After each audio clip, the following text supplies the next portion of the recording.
ভেনেজুয়েলার রাজধানী কারাকাসে মার্কিন বিশেষ বাহিনীর এক আকস্মিক সামরিক অভিযানে দেশটির প্রেসিডেন্ট নিকোলাস মাদুরো ও তার স্ত্রী আটক করার ঘোষণায় বিশ্ব রাজনীতিতে তীব্র আলোড়ন সৃষ্টি হয়েছে। মার্কিন প্রেসিডেন্ট ডোনাল্ড ট্রাম্প দাবি করেছেন এখন থেকে যুক্তরাষ্ট্র ভেনেজুয়েলা নিয়ন্ত্রণ করবে। তার এই ঘোষণাকে অনেকে আধুনিক ইতিহাসের সবচেয়ে নগ্ন সামরিক আগ্রাসন হিসেবে দেখছেন।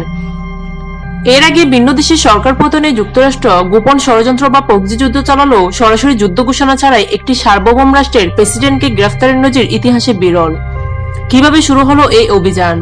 2026 সালের 3 জানুয়ারি গভীর রাতে যুক্তরাষ্ট্র প্রায় 150 বেশি যুদ্ধবিমান নিয়ে ভেনেজুয়েলার উপর এক নজিরবিহীন বিমান হামলা শুরু করে।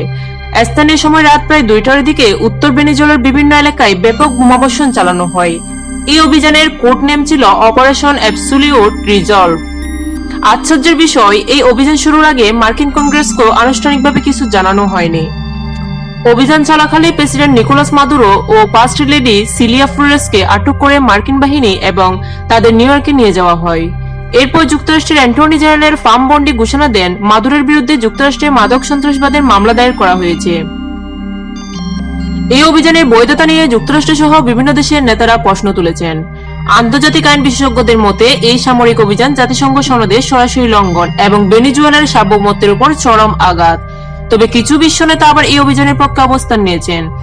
ডোনাল্ড ট্রাম্প স্পষ্ট করে বলেন, ক্ষমতা হস্তান্তর না হওয়া পর্যন্ত যুক্তরাষ্ট্র ভেনেজুয়েলা পরিচালনা করবে এবং দেশটির তেল খাতে মার্কিন কোম্পানিগুলো শক্তভাবে যুক্ত থাকবে। এই হামলায় এখন পর্যন্ত অন্তত 110 জন ভেনেজুয়েলার নাগরিক নিহত হয়েছে, যা আন্তর্জাতিক আইনে যুদ্ধাপরাধ হিসেবে বিবেচিত হতে পারে। তেলের জন্য কি এই আগ্রাসন? বিশ্বের সবচেয়ে বড় প্রমাণিত তেল ভান্ডার রয়েছে ভেনেজুয়েলায়। অতীতেও মার্কিন প্রশাসন মানবাধিকারের কথা বলে বিভিন্ন দেশের হামলা চালালেও ট্রাম্প প্রকাশ্যে বহুবার ভেনেজুয়েলার তেল নিয়ন্ত্রণ নেওয়ার আগ্রহ দেখিয়েছেন। বিশ্লেষকদের মতে ভেনেজুয়েলার রাজনৈতিক সংকটকে অজুহাত বানিয়ে এই সামরিক আগ্রাসন চালানো হয়েছে।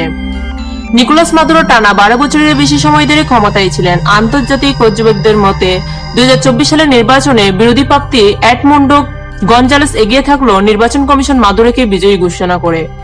পরবর্তীতে গনজালেসের বিরুদ্ধে গ্রেফতারি পরোয়ানা জারি হলেও তিনি স্পেনে পালিয়ে যান। এরপর থেকেই যুক্তরাষ্ট্র মাদুরোকে নার্কোস স্টেটের নেতা আখ্যা দিয়ে চাপ বাড়াতে থাকে। 2025 সালের আগস্ট থেকে যুক্তরাষ্ট্র ধাপে ধাপে ভেনেজুয়েলার চারপাশে সামরিক শক্তি বাড়ায়। ক্যারিবীয় অঞ্চলে যুদ্ধজাহাজ মোতায়েন, সিআইএ নজরদারি, এমনকি তেলবাহী ট্যাঙ্কার জব্দ করাও শুরু হয়। নভেম্বর মাসে ভেনেজুয়েলার বিরুদ্ধে নেত্রী মারিয়া করিনা মাসুদো যুক্তরাষ্ট্রের এক বৈঠকে ট্রাম্পকে আশ্বস্ত করেন ক্ষমতায় এলে ভেনেজুয়েলার তেল ও গ্যাস যুক্তরাষ্ট্রের জন্য উন্মুক্ত করা হবে। এরপরে পরিস্থিতি চূড়ান্ত সংঘাতের দিকে গড়ায়। বিশ্লেষকদের মতে আমেরিকা ও ভেনেজুয়েলার এই সংঘাত হঠাৎ সৃষ্টি হওয়া কোনো ঘটনা নয়। এটি দীর্ঘদিনের রাজনৈতিক, অর্থনৈতিক ও ভূ রাজনৈতিক বিরোধের পর। এই সংঘাত বিশ্ব রাজনীতিকে কোন দিকে নিয়ে যাবে তা এখন সময় বলে দেবে।